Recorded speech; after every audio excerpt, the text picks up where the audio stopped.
ketika kita mengalami anxiety itu sebenarnya apa sih yang terjadi di otak dan tubuh kita itu? Ini mungkin semua berawal dari berhadapan dengan challenging situations itu tadi dulu gitu ya. Ketika orang berhadapan dengan situasi yang baru, yang yang banyak tantangannya itu tadi, tubuh itu akan bereaksi dengan mengeluarkan atau mengaktifkan gitu ya beberapa sistem. Dia akan mengeluarkan katekolamin dulu gitu. Jadi tubuh itu dari otak dia akan mengeluarkan. Jadi tantangan yang tadi dipersepsikan gitu ya, itu kan masuk ke dalam otak gitu. Nah otaknya bilang ada sesuatu nih gitu, lu perlu mikir nih gitu, mau diapain nih situasi ini gitu. Itu si hormon itu tadi katekolamin itu hormon Itu apa bukan? rangsangan untuk mengeluarkan si katekolamin. Jadi otak tuh mempersepsikan bahwa ada challenge nih gitu. Nah terus kemudian otak kan ngasih tahu lu ada ini gitu. Nah si otak itu kemudian memerintahkan untuk produksi si katekolamin itu. Nah ini di dalam 30-60 menit pertama gitu. Nah di dalam menit-menit itu ketika si katekolamin keluar, dia ini kemudian ngasih tahu ke seluruh tubuhnya, lu siap-siap, lu ngadepin sesuatu yang baru nih gitu. Lu lihat-lihat nih apa nih yang lagi dihadepin gitu. Jadi si katekolamin ini akan mengaktifasi mode waspada kita. Karena kita harus meng-appraise dong situasi barunya nih apa sih yang lagi dihadepin gitu. Threat-nya nih apa sih, challenge-nya mesti diselesaikan apa. Yeah. Tapi dalam waktu yang pendek itu kita belum bisa mikir, jadi tubuh baru siaga dulu gitu. Makanya pas ngadepin sesuatu yang baru biasanya kita langsung tegang gitu kan. Betul. Terus deg-degan gitu kan, terus nafasnya jadi cepet gitu. Nah itu karena perintah dari si katekolamin itu. Tapi harusnya setelah 30 menit kita tuh udah bisa adaptasi, karena kita udah bisa lihat sekelilingnya gitu kan. Challenge-nya apa yang nih dihadepin nih gitu. Jadi lebih rasional dan lebih proporsional. Nah memang setelah si katekolamin ini selesai bekerja, akan muncul yang lain di aksis HPA. Jadi ada kalau otak kita kan bagiannya ada macam-macam gitu ya. Nah titik yang satu ketemu titik yang satu ketemu titik yang satu tuh membentuk sebuah aksis gitu, namanya aksis HPA. Nah di sini dia mulai akan mengeluarkan yang namanya kortisol. Nah kortisol itu yang orang-orang suka sebut sebagai hormon stres. Ya, betul. Hormon stres itu gitu. Jadi ketika kortisolnya ini dikeluarkan, kemudian dia juga ngasih tahu ke bagian-bagian otak yang lain, ke bagian tubuh untuk ngadepin challenge yang baru ini gitu. Kalau terus kemudian challenge ini bisa diselesaikan, maka si katekolamin dan kortisol tadi hilang tuh dalam waktu biasanya 90 menitan lah gitu. Jadi sebenarnya kalau orang tegang itu juga gak akan lama-lama. 90 orang menit ya kira-kira ya. Sebenarnya juga gak akan lama-lama, paling 90 menit. Tapi kalau dia disorder, menimbulkan gangguan, ini gak turun-turun. Makanya bawaannya jadi tegang terus, deg-degan terus, napasnya sesek terus kayak gitu karena perintahnya error gitu. Karena challenge-nya belum bisa diselesaiin gitu kan. Jadi di otaknya menganggap masih ada tuh pikiran terus gitu ya. Iya, jadi dia kerja terus deh kayak gitu. Jadi si kortisolnya juga keluar terus gitu. Nah, padahal ketika kortisol ini keluar terus, dia kan jadi merusak sistem yang lain gitu ya. Bayangin aja kayak kortisol ini suatu alarm, fire alarm gitu ya. Dia bunyi terus gitu.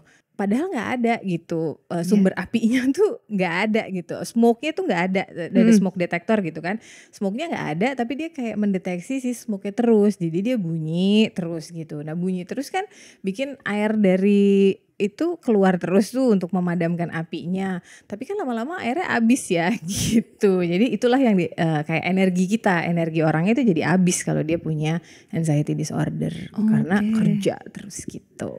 Tadi 60-90 menit kira-kira sebenarnya kalau normalnya gitu ya. Kalau misalnya dia belum selesai mengatasi, itu apakah di yang orang normal akan tetap menurun atau enggak? Karena kita bicara normalnya, jadi kalau di orang normal menurun.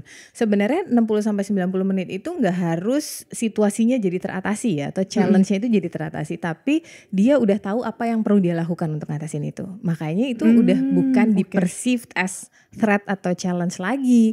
Karena kan udah familiar nih, gue udah tahu nih apa yang gue hadapin, gue udah tahu nih gue mesti gimana gitu. Sama kayak misalnya kita mau maju atau bicara di depan umum gitu misalnya ya. Kan waktu awal-awal, gimana nih gitu. Tapi begitu kita keluar ke audiens, kita lihat situasinya, paling kita kayak gitu beberapa menit awal aja kan. Begitu udah Oke, gue udah tahu situasinya kayak gini, orang-orang yang ada di sini ada kayak gini, gue udah tahu gue harus ngapain. Oke, I'll do this. Kan itu mulai resolve gitu. Oke. Tapi di yang orang ada gangguan berarti kan dia tidak bisa resolve itu kan, gimana nih terus akhirnya tidak bisa berpikir jernih gitu. Betul. Dan itu yang pada akhirnya nanti mengacaukan cara pikirnya juga gitu. Nah, orang kalau cara pikirnya udah kacau, kan dia melihat sesuatu udah jadi nggak objektif lagi juga kan gitu. Karena dilihatnya nggak objektif, di sini persepsinya nanti ngaco lagi. Jadi action yang diambil pun nggak sesuai dengan kenyataan yang sebenarnya gitu. Faktor genetik ini ada pengaruhnya juga gak sih? Untuk kerentanan terhadap stres dan mengalami anxiety disorder ya gitu. Sebenarnya iya. Kalau kita bicara tentang kesehatan jiwa seseorang, kesehatan jiwa itu dianggap sebagai sesuatu yang kompleks karena status sehat jiwa itu adalah results atau hasil dari interaksi antara gen dengan lingkungan gitu.